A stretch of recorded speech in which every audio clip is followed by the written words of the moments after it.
अच्छा, अब ये जो स्टूडेंट चले जाते हैं, एक तो बड़ा होता है मसला, ये 30-40-50 लाख तो लग ही जाता है ना बाहर इन एवरेज डिपेंड करता है 25 से लेके 30-35 लाख चले 25 से 35 के दरमियान कहीं कुछ लग जाता है।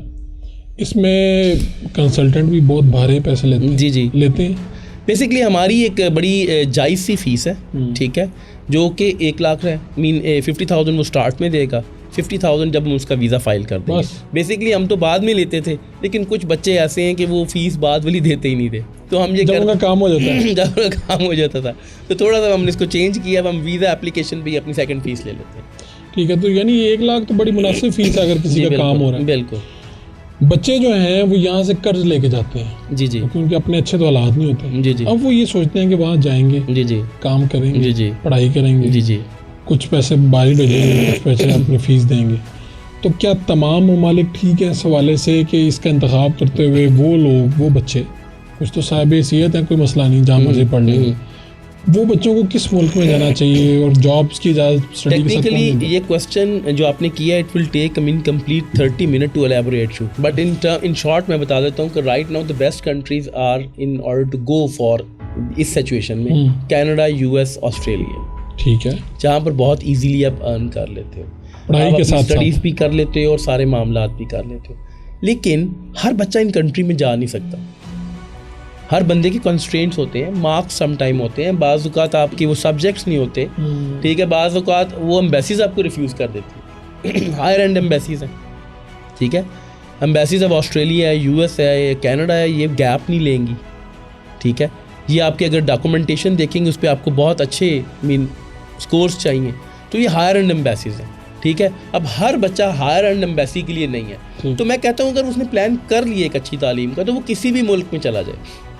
ये है कि उसको थोड़ी सी हार्डशिप फेस करनी होगी, और वो उसमें से गुजर जाता है अल्टीमेट। अल्लाह ताला ने एक ऐसा सिस्टम बनाया है कि इंसान अगर ये सोच के बैठ जाए कि मैं इस कंट्री में जाऊंगा, मुझे ये कंस्ट्रेंट्स आएंगे, मुझे ये मामलात आएंगे, रेदर दैन वो लोग जो सिर्फ इसी कैलकुलेशन में लगे रहते हैं कि मैं जाऊं ना जाऊं, मैं ये करूं, वहाँ पर ये है, जो कर गुजरते हैं वो ज़्यादा बेहतर है। तो ये जो शिकवा रहता है कंसल्टेंट से कि जी पहले बताया ये था, ख्वाब ये दिखाए थे, वहाँ पे जन्नत होगी, ये होगा वो होगा, वहाँ जाके वो गिले शिकवे करते हैं कि भाई ऐसा नहीं है। किस हद तक इसमें वो है? It's like truth is like 30% truth है। समटाइम कुछ कंसल्टेंट्स हमारे जो भी मोहतरम हैं वो कुछ ख़ास यूनिवर्सिटीज़ के लिए जो स्टूडेंट को कंपेल करते हैं, प्राइवेट यूनिवर्सिटीज़ के लिए, पब्लिक यूनिवर्सिटी में स्टूडेंट को नहीं भेजते। ठीक है। एक दूसरा स्टूडेंट खुद फूल्स पैराडाइज में रहता है।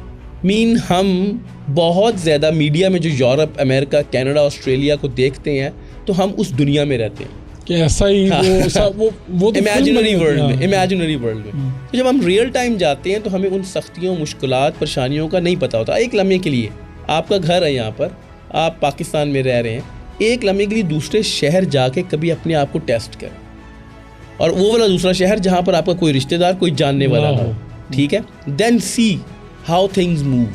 और मैं ये चाहता हूँ कि हमारा हर बच्चा कम से कम ये एक्सपेरिमेंट ज़रूर करे अपने आप, अगर पेरेंट्स भी भेज रहे हैं, ताकि होम सिकनेस ना हो। होम सिकनेस में बच्चे कई शिकवे कर देते हैं, तो बेसिकली वो घर से दूर होते हैं, अब आपको वहाँ पे काम भी अपने खुद करने हैं, बर्तन जो पहले आपको धुले धुलाए मिलते हैं, exactly, कपड़े जो आपके प्रेस मिलते हैं, they are not in that capacity and not that brain to equate और वालिदैन ने यहाँ पे पैम्पर बड़ा किया, जस्टिस नहीं कर सकते, काम ही नहीं उनसे करवाया। जब एक वालिद या वालदा, मैं भी एक वालिद, औलाद की बात और औलाद की परेशानी नहीं देखी जाती, वो भी फिर जो भी दिल और दिमाग में आता है वो बोल देता है। ये बहुत बड़ी बात है कि आप इंसाफ करें अपनी बात के साथ, आप बोलने से पहले सोचें कि मैं क्या बोलने जा रहा हूँ। ये बहुत बड़ा मर्तबा है, ये मजाक नहीं है बेसिकली।